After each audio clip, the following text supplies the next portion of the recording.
discharge, but still a slightly higher grade than a dishonorable discharge. Thank you, sir. Appreciate that. But I can also find you the exact lines in the UCMJ to get you the details for that if you'd like. I think I'm fine. That's good enough. Senator Clays. I too would like to pick our Senator Schmidt's brain on this. So it sounds to me like there's a general discharge with honorable conditions. Is there a general discharge with dishonorable conditions? Mr. Chair, it's kind of I think under most situations, it's kind of a gray area where you messed up, but we're not going to hit you too hard on it. And it's an important condition because some benefits after service are conditioned on receiving an honorable discharge, like the GI Bill, I think is one of them, where you're eligible for fewer benefits with a general discharge. Senator Clays. Well, maybe we're not making one part of this distinction, and that's that he's saying general discharge with honorable conditions. Is that something you're familiar with? Mr. Chair, I think we've exhausted my specific knowledge of the UCMJ. I do know on the veterans plates, when we had two colonels in here on the committee, we had discussions about the general discharge. However, it didn't really matter because the treasurers, when they were issuing the veterans plates at the time, were giving them to anybody that said honorable on their deal. So this is kind of a cleanup because it matches the driver's license. But there was that discussion about what administrative issues they could have had that may have got them the general discharge instead of the normal honorable. Mr. Chairman, if I may, we didn't come up with this definition. Like I said, we just copied it from the previous bill. It's from the driver's license. So it was vetted through the Office of Veteran Services. I think they're the ones who brought this bill forward last year. So we're just updating a statute that we think they missed. So I'm not an expert on this, but we had a 3-week-long discussion on this several years ago in this committee. Excellent. Okay, so it's been very well vetted. It was interesting. Well, are there no further questions for Zach? Anybody else? Thank you, Zach. Thank you. Anybody else who wants to testify as a proponent? Any opponents? Any neutrals? We'll close the hearing on 2169. Committee, I'd like to turn our attention to 2121, I believe, the bill we heard yesterday, Adam. Thank you, Mr. Chairman. House Bill 2121 would increase the annual license fees of electric and electric hybrid passenger vehicles, trucks, and also electric motorcycles. Under current law, electric hybrid or plug-in electric hybrid motor vehicles pay a annual registration fee of $50. All electric vehicles pay an annual registration fee of $100. Motorcycles of all classes pay $16, and trucks under 12,000 pounds pay $40. House Bill 2121 would increase electric hybrid vehicles to $85, plug-in electric hybrid vehicles to $100, all electric motor vehicles to $165, all electric motorcycles to $30, trucks less than 12,000 pounds that are electric hybrid or plug-in electric hybrid to $125, and all electric trucks to $200. An additional provision would amend the disposition of such funds. Currently, they would go to the state highway fund in their totality.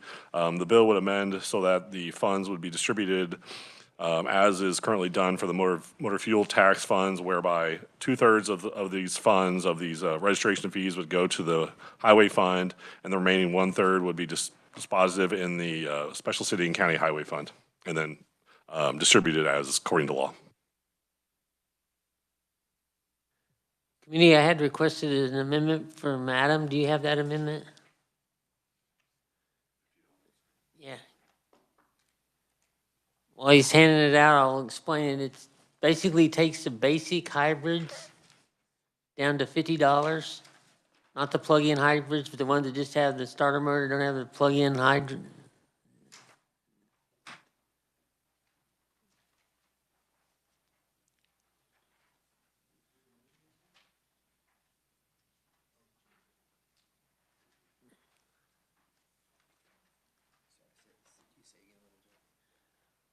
Committee, you have this, it takes a basic hybrid to $50 for the total fee, back to where it was before the bill.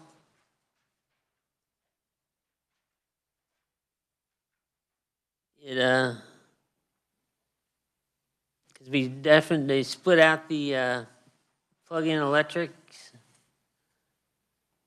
So just the basic ones, it's just the ones that don't have the plug-in where you don't have the super large battery in there. It's just basically like a larger battery in your vehicle and a starter motor that runs the vehicle, keeps the engine spinning while you're stopped at a stoplight. Takes that down to 50. And I'll make that as a motion. Do we have a second? Seconded by Senator Dietrich. Further discussion? Seeing none, all those in favor signify by saying aye. Aye. Those opposed? No. Do you wish to be recorded? Motion carries.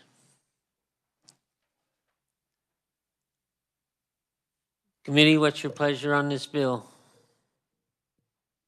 Senator Cluse. Thank you, Mr. Chairman. I move we pass out House Bill 2121 as amended favorably. Do we have a second? Seconded by Senator Klemp. Questions? Senator Corson. Thank you, Mr. Chair. I do appreciate this bill, and I'm going to be supporting it. I'll just make the comment, though, that I do think that this is somewhat of a temporary solution to a longer-term problem. I think we're going to continue to, as electric vehicles become a larger percentage of the fleet, I think we're going to need as a state to think about our reliance on the motor fuels tax, whether we need to move to something that more directly corresponds to miles traveled in state, something of that nature. So I'm supportive of the bill, appreciate it being brought forward, but I do think as a committee, I would just encourage us to continue to think down the road, especially when we're thinking about how we're going to fund our next 10-year transportation plan, that I think we're going to need to really continue to think about more long-term solutions for what I think is a persistent issue, even with the passage of this bill, which again, I appreciate and I support. So just wanted to make that comment that I think it's an issue that we should continue to think about as a committee. Thank you, Mr. Chair. I take that as a request. Would you like to have a presentation on road usage charges next year? Yes, I would very much, Mr. Chair, and appreciate that offer. Thank you. Senator Clays. I don't know if it's because, thank you, Mr. Chair. I don't know if it's because I sit so close to the Democrats in the session chamber, but I feel like Senator Corson has cribbed my notes. I totally agree with 100% of what he said. And I just wanted to acknowledge that he's doing a great job over there. Anyway, thank you, Mr. Chair. Thank you. Did we pass the bill out for everybody who handed that yet? If there's no further questions or comments, we do need a vote on this to move it out favorable. All those in favor signify by saying aye. Aye.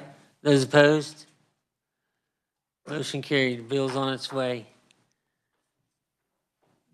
Committee, we will meet tomorrow, but I do not. There will be a meeting on college chair for Monday. I'm not planning on meeting in right now. And then we do have a presentation on Tuesday on emerging technologies in aviation. Senator Dietrich. Mr. Chair, before we adjourn, could I introduce my guest today? I completely forgot. Yes, you may have a point of personal privilege. In the front row, we have Valerie Vasquez. She is a junior at Topeka West, and she's here today as part of the Boys and Girls Club's youth finalists, and we'll be recognizing them on the floor of the Senate at 2:30 and the House at 11. So I just wanted to welcome Valerie to committee. Welcome to committee. Enjoy your day at the Capitol.